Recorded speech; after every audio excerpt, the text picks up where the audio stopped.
berani, cepat, tepat, dan terpercaya.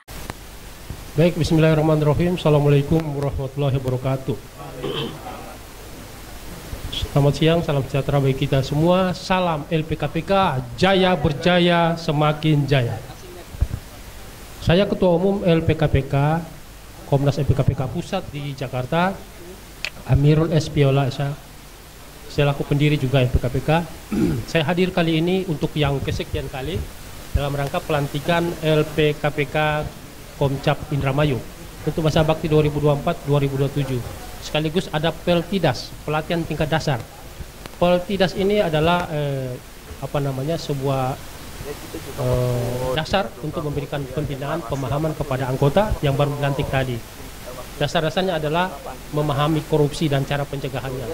Kedua, memahami LPKPK dan tupoksinya. Ketiga, memahami sistem surat menyurat, sistem administrasi. Dan keempat, tentang leadership atau sikap. Nah, pada hari ini setelah dilakukan pelantikan kepada Komcap LPKPK Indramayu masa bakti 2024-2027 dengan harapan agar supaya LPKPK Indramayu selama masa bakti 3 tahun dapat melaksanakan tugas dengan baik dan benar terarah sebagaimana diatur dalam Undang-Undang 2899 tentang penyelenggaraan negara yang bersih dan bebas dari korupsi dan nepotisme. Kemudian setelah pelantikan ini LPKPK Komcap Indramayu seharusnya nanti wajib melakukan audiensi dengan bupati baru yang terpilih dan setelah dilantik ajukan audiensi. Audiensi itu tujuannya untuk memperkenalkan diri pengurus LPKPK, lembaganya, fungsi, tujuan, makna, dan arti kemitraan kita sendiri. Itu yang penting. Kemudian pengurus yang akan mengikuti pelatihan tingkat dasar nanti ini, mereka akan memahami bagaimana cara kerja LPKPK, apa dasar hukumnya, fungsi, tujuan, target, cara kerja. Mitra kita adalah kepolisian, penegak hukum, kejaksaan, penegak hukum, dan KPK. 3 itu yang bermitra dengan kita dalam rangka upaya pencegahan. Kalau pemberantasan adalah sebuah tindakan yang sudah terakhir, tapi yang utama bagi kami pencegahan, agar supaya tidak membocorkan uang negara. Begitu. Kemudian harapan kami LPKPK pengurus Indramayu dapat melaksanakan tugas dengan baik, tidak liar di lapangan, ya patuh pada aturan. Setiap tugas pengawasan, investigasi, controlling di lapangan, ada banyak sekali ruang target kita di lapangan. Terutama desa-desa ini, kepala desa ada berapa desa ini, penggunaan dana desa, gitu, APBD, kemudian penegakan hukum di kejaksaan, di kepolisian, kemudian kebijakan bupati, mana yang harus kita dampingi agar supaya tepat sasaran. Pengurus LPKPK setelah mengikuti diklat ini, saya berharap ikuti aturan, bekerja secara kolektif kolegial, bukan bekerja secara seorang-seorang. Nah, nanti bahaya masuk angin, gitu ya. Ya, jadi bahaya akan masuk angin kalau sendiri, akan kena suap. Oleh karena itu LPKPK, insya Allah Indramayu ini akan sejahtera setelah melakukan audiensi dengan bupati, pengenalan. Kalau penanganan kasus-kasus nanti LPKPK didampingi dengan LBH LPKPK. LPKPK mempunyai lembaga bantuan hukum untuk memberikan bantuan hukum kepada masyarakat yang tidak mampu, kemudian bagi pihak mana aja. Nah, di sini LPKPK dipimpin oleh Ibu Tati Suwartati. Baru kali ini setelah puluhan tahun yang lalu saya melakukan kegiatan di sini, baru kali ini dilantik dan Peltidas. Jadi ini penting untuk memahami apa sih itu LPKPK, bagaimana cara kerjanya. Jangan mereka asal tongkrong pakai baju dinas terus main tabrak sini, tabrak sana, tabrak sini. Ketika terjadi pelanggaran hukum, yang tanggung jawab ketua, kemudian saya di pusat. Karena akan tersorot di kamera. Seperti yang terjadi di mana-mana kan begitu. Jadi harus patuh dan taat.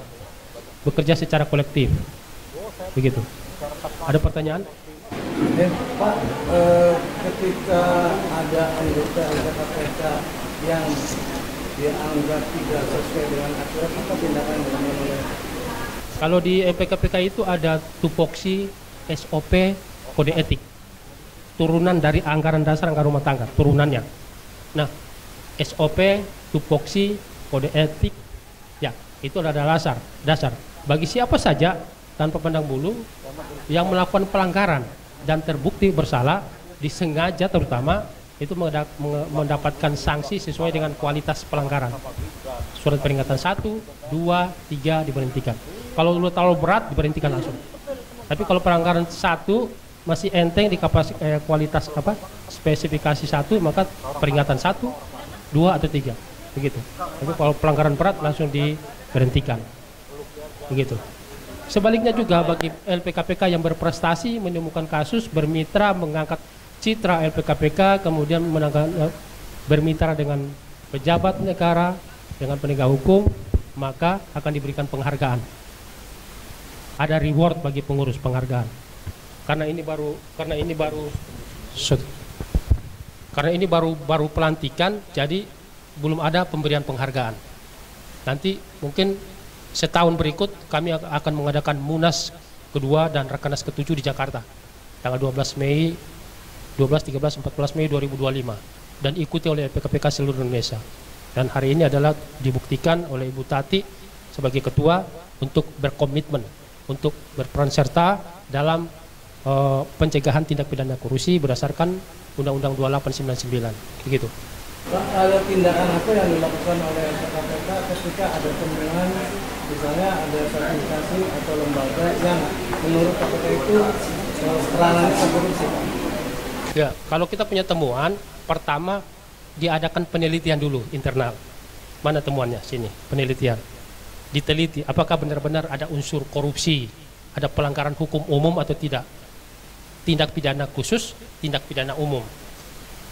Tindak pidana khusus korupsi, kolusi nepotisme, jika itu menemui syarat di garis bawahi, jika ada kerugian negara, itu intinya. Kasus bisa diproses jika ada kerugian negara. Kalau tidak ada kerugian negara, maka itu pidana umum. Nah, itu harus diteliti dulu oleh kita. Kalau sudah memenuhi syarat, sudah lengkap, ada bukti lengkap, ada saksi, baru kita akan melakukan proses hukum. Di mana? Di sini Kejaksaan Negeri, Polres, lebih tinggi Polda. Tetapi sebelumnya kan pencegahan dulu, Pak, sebelum proses hukum. Dengan perbuatan-perbuatan ini, kalau masih bisa dicegah, cegah. Tapi kalau sudah terjadi, sudah berlalu, sudah keras, ya sudah, kita tinggal proses hukum aja, gitu. Pak, dalam pengaturan ini dihadiri dari mana saja, Pak? Dari mana saja? Pada hari ini kan pelantikan, Pak, dihadiri dari mana saja?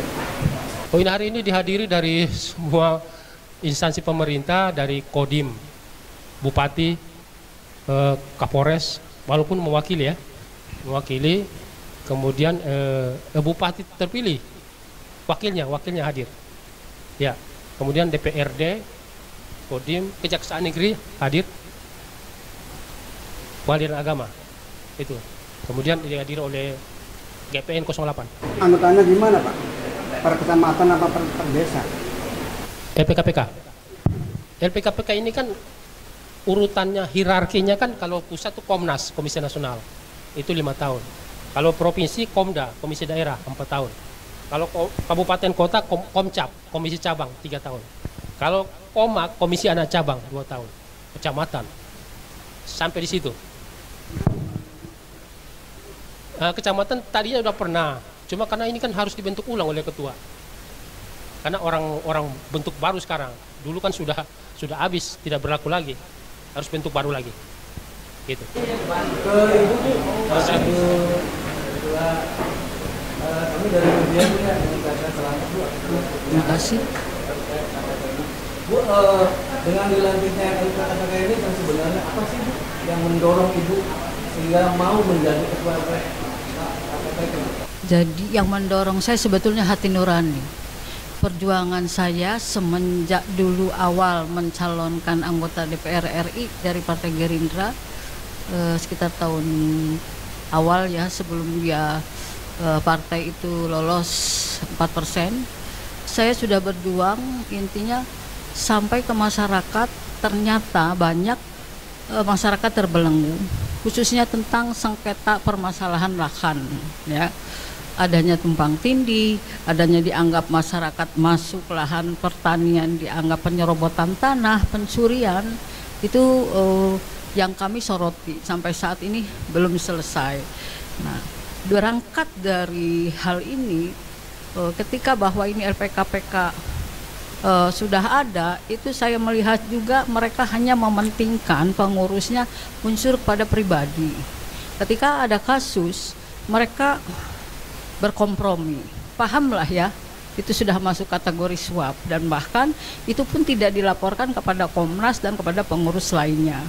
Jadi penyalahgunaan wewenang terhadap untuk kesenangan kekayaan pribadi, yang itu masuk kategori sebetulnya korupsi. Nah, inilah yang LPKPK 10 tahun itu seperti itu. Nah, setelah bahwa saya memang pada waktu LPKPK Indramayu ada, saya di Komnas di Tipikor.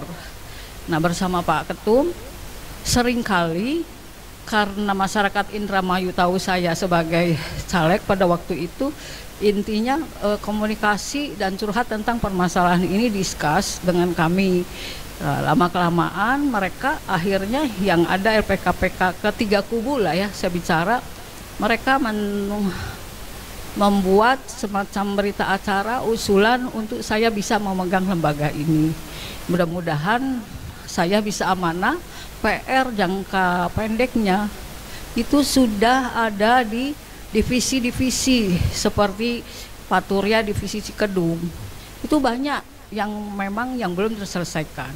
Nah, inilah tugas kami, bagaimana bisa tadi intinya tidak memberantas, karena bukan tugas kami memberantas, kami hanya temuan, bekerja sama nanti dengan pihak-pihak terkait, Kapolres, Kejaksaan. Temuan itu sebetulnya sudah ada beberapa, hanya kami belum bisa untuk mengekspos saat ini, karena kami bekerja tim diantaranya ada divisi Tipikor dan juga ada divisi yang lain, dan juga bekerja sama dengan pihak polisian. Apakah ini layak diselesaikan dan ataukah bagaimana, tentunya kami bekerja atas dasar tim.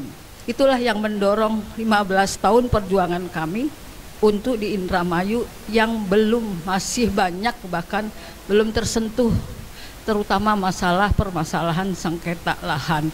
Nah, kenapa saya fokus ke permasalahan lahan? Karena ini, saya mendukung program Prabowo, dia gencar memberantas korupsi, temuannya juga sudah jelas, dan di samping untuk dia mensejahterakan masyarakat perlu yang namanya kan lahan.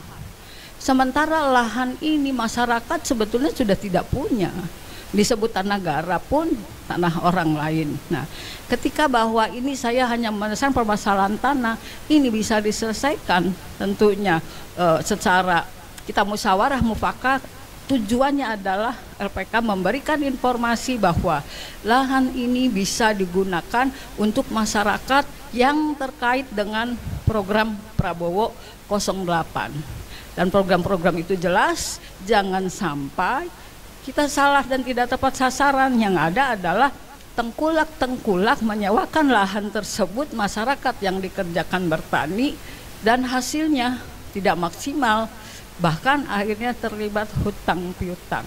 Ini yang kami akan clearkan dalam hal permasalahan lahan, tentunya dari sisi hukumnya. Seperti misalkan ada lahan pertanian contohnya, tiba-tiba ada masyarakat mengeluh pada kita tentang penyerobotan, bahwa dia menebang kayu, pidana dan lain sebagainya. Itu pada saat itu kami waktu itu kami sempat bela, kami datangi pertanian, masyarakat tidak bersalah, tidak mengerti hukum. Dia menebang atas kebutuhan inisiatif sendiri. Jadi tolong, kalaupun dia menanam, dia hanya sebatas mau untuk menafkahi. Jadi tidak ada unsur penyerobotan dan lain sebagainya. Itu penyelesaian kami sebetulnya sudah bekerja banyak ya. Tinggal bagaimana mengeksekusi. Saat ini kita punya lembaga LPKPK ditunjang juga oleh Komnas, ditunjang lagi program Prabowo orientasi target progres kepada permasalahan lahan. Itu demikian kami sampaikan.